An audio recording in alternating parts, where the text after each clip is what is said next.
Hello everyone, welcome back once again. इस video में हम क्लास 11th चैप्टर सेट्स के एक्सरसाइज 1.3 के बेसिक्स पढ़ेंगे। तो इस चैप्टर में जो जो शब्द यूज़ हुए हैं उनका क्या मतलब होता है पहले वो समझेंगे। तो सबसे पहले हम यहाँ देखेंगे कि यूज़ हुआ है सबसेट। ठीक है, तो सबसेट क्या होता है? तो सबसेट देखो, इन set theory a set X is defined as a subset of the other set Y if all the element of set X are present in set Y. This is symbolically represented by X is a subset of Y.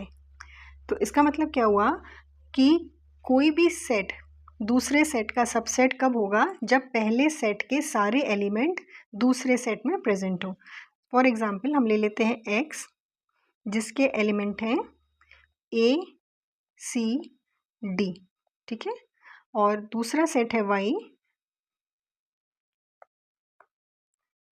दूसरा set है Y जिसके element हैं A, B, C, D और E।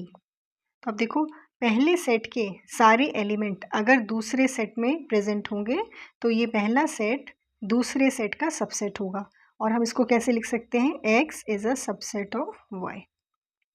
ठीक है, अब दूसरा example लेते हैं। मान लो एक सेट है A जिसके एलिमेंट हैं 5, 4, 2, और दूसरा सेट है एक B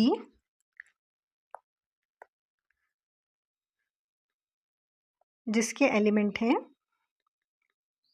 7, 5, 4, 3, 2। ठीक है, अब देखो क्या A के सारे एलिमेंट B में प्रेजेंट हैं? 5 है B में, 4 भी है और 2 भी है, तो A is a subset of B। पहली बात क्लियर हो गई। सबसेट क्या होता है?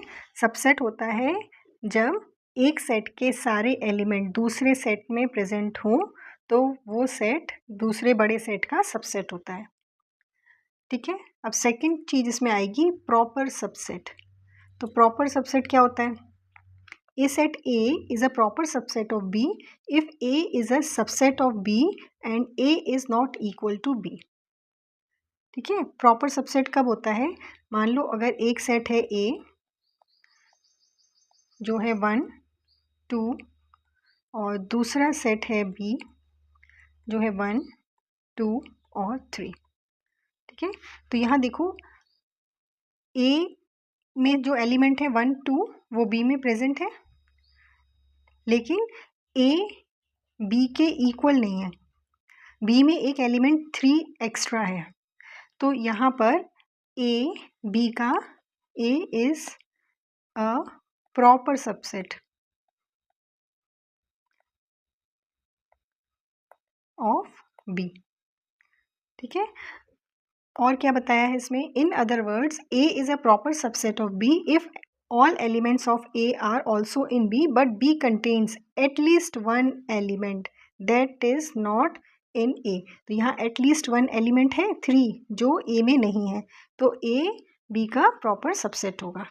ठीक है, अब इम्प्रॉपर सबसेट क्या होता है?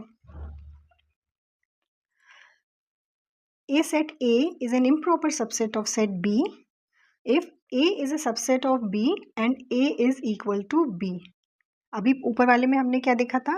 A is not equal to B होना चाहिए, लेकिन अगर A इक्वल टू B हो जाएगा, A के एलिमेंट B के एलिमेंट के इक्वल हो जाएंगे तो वो इम्प्रॉपर हो जाएगा। यानी इस कंडीशन में अगर इसमें एलिमेंट है A B तो B में भी एलिमेंट होंगे A और B, B में कोई एक्स्ट्रा एलिमेंट नहीं होगा, तो ये इसका इम्प्रॉपर सबसेट A B का इम्प्रॉपर सबसेट होगा। ठीक है, और क्या बात एक्स्ट्रा कहा है इसमें? इसमें ये कहा गया है essentially every set is an improper subset of itself. तो अगर हम B कोई सेट कंसीडर करते हैं जो कि है 1, 2, तो 1, 2 अपने आप का क्या होगा? इम्प्रॉपर सबसेट होगा, है ना, क्योंकि 1, 2 दूसरा अगर हम सेट मान ले D तो वो भी 1, 2 ही होगा और ये B के इक्वल है, तो 1, 2 is a improper subset of B। अब आते हैं सिंगलटन सेट पर। सिंगलटन सेट क्या होता है? If a set has only one element we can call it a singleton set. किसी सेट में एक ही एलिमेंट हो, अगर ए इज इक्वल टू इस तरह से गिवन है, एक ही एलिमेंट है इसमें खाली वन है, या बी इज इक्वल टू ए इस तरह से गिवन है, तो इस तरह के सेट को हम सिंगलटन सेट बोलते हैं। अब इंटरवल फॉर्म्स पढ़ते हैं। इंटरवल फॉर्म्स क्या होते हैं सेट में? तो इंटरवल जो होते हैं वो ओपन, क्लोज और सेमी ओपन या सेमी क्लोज आप कह सकते हो होते हैं। तो ओपन इंटरवल क्या होता है? तो the interval which do not contains and point is called open interval. जो एंड पॉइंट को कंटेन नहीं करता है, ठीक है। मान लो कोई लाइन है, इसमें पॉइंट है यहाँ से ए बी सी डी और ई, ठीक है। तो अगर इसमें हम एंड पॉइंट, ये वाला पॉइंट और ये वाला पॉइंट नहीं कंटेन करेंगे तो ये ओपन इंटरवल होगा, है ना। तो हम इसको कैसे लिखेंगे? ओपन इंटरवल को हम लिखते हैं स्मॉल ब्रैकेट में ए टू ई, ये ओपन का साइन होता है, ये ओपन इंटरवल है। इसका मतलब है it do not contain and points, and point को ये कंटेन नहीं करता, बाकी बीच के सारे पॉइंट इसमें आते हैं, ठीक है। अब सेकंड इसका पार्ट होता है क्लोज्ड इंटरवल। क्लोज्ड इंटरवल क्या होता है? मान लो कोई एक लाइन है ए से बी तक, ठीक है।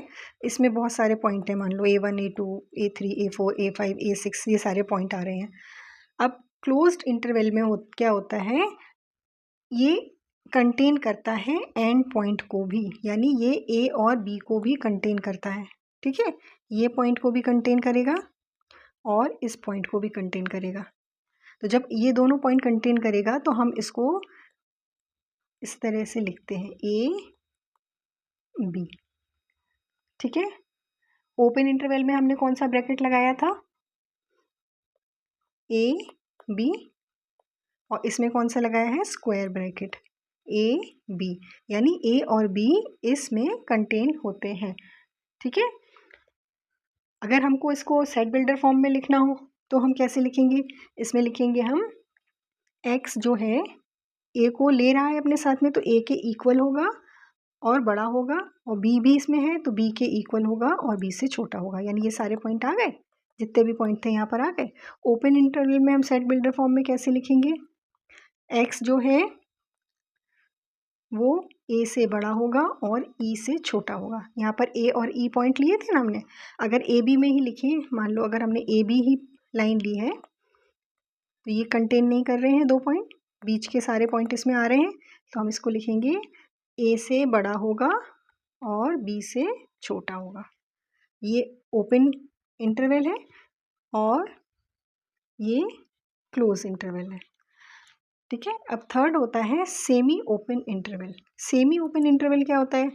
The interval which is open at one and and closed at the other and is called semi open interval. ये एक एंड से ओपन होता है और एक एंड से क्लोज होता है, ठीक है। तो अगर मान लो कोई लाइन है ए बी, इसमें कई सारे पॉइंट हैं। अब यहाँ पर ए को ये कंटेन नहीं करता है लेकिन बी को कंटेन करता है, ठीक है। बी पॉइंट को इंटरवल कंटेन करता है, ए को कंटेन नहीं करता है। तो हम इसमें कैसे बनाएंगे? क्योंकि ए की तरफ से ये ओपन है तो हम स्मॉल ब्रैकेट लगाएंगे, ए कॉमा बी की तरफ से ये क्लोज है तो स्क्वायर ब्रैकेट लगाएंगे, ठीक है। अगर ये इस तरह से है, ए खूब सारे पॉइंट हैं बीच में, बी ए को ये कंटेन करता है और बी को कंटेन नहीं करता है, तो ये बी की तरफ से ओपन है तो ए की तरफ से ये हो गया क्लोज और बी की तरफ से ये हो गया ओपन। इस तरह से इसको लिखेंगे। और सेट बिल्डर फॉर्म में कैसे लिखेंगे? एक्स ए को कंटेन नहीं कर रहा है तो ए से बड़ा होगा और बी के इक्वल या उससे छोटा होगा, ठीक है। ये ए को कंटेन करता है तो यानी ए के इक्वल होगा और उससे बड़ा होगा, और बी को कंटेन नहीं करता है तो बी से छोटे सारे पॉइंट आएंगे, बी नहीं आएगा क्योंकि बी को कंटेन नहीं करता है। इतनी बात हो गई क्लियर? अब इंटरवल का नोटेशन आप इस तरह से भी एक चार्ट में बना के अपने पास रख सकते हैं, जिससे आपको याद करना आसान हो जाएगा। ठीक है ना। इसमें भी देखो ए और बी 2 पॉइंट है, ना ए को कंटेन कर रहा है ना बी को, तो ये ओपन इंटरवल हो गया। और ये कैसा होगा, एक्स जो है ए से बड़ा होगा और बी से छोटा होगा, और इसको स्मॉल ब्रैकेट में हम डिनोट करेंगे। क्लोज्ड इंटरवल में देखो ए और बी दोनों पॉइंट लिए हैं, तो ये स्क्वायर ब्रैकेट में हम लिखेंगे ए कॉमा बी, और सेट बिल्डर फॉर्म में लिखेंगे एक्स जो है ए के इक्वल होगा और उससे बड़ा होगा, बी के इक्वल होगा और उससे छोटा होगा। और ये सेमी क्लोज का नोटेशन है, सेमी ओपन या सेमी क्लोज आप बोल सकते हो, ये भी सेमी ओपन या सेमी क्लोज। तो ये एक साइड से जहाँ पर भी लेस देन और इक्वल का साइन हो, जहाँ भी इक्वल लेस देन का साइन होगा वहाँ पर स्क्वायर ब्रैकेट आएगा, या ग्रेटर देन इक्वल का साइन होगा वहाँ स्क्वायर ब्रैकेट आएगा। और जो पॉइंट कंटेन नहीं हो रहा है, बी कंटेन नहीं हो रहा है, तो वहाँ स्मॉल ब्रैकेट आएगा। ठीक है, तो ये आपको बेसिक समझ में आ गया। तो अब आइए इस पे हम एक्सरसाइज करते हैं।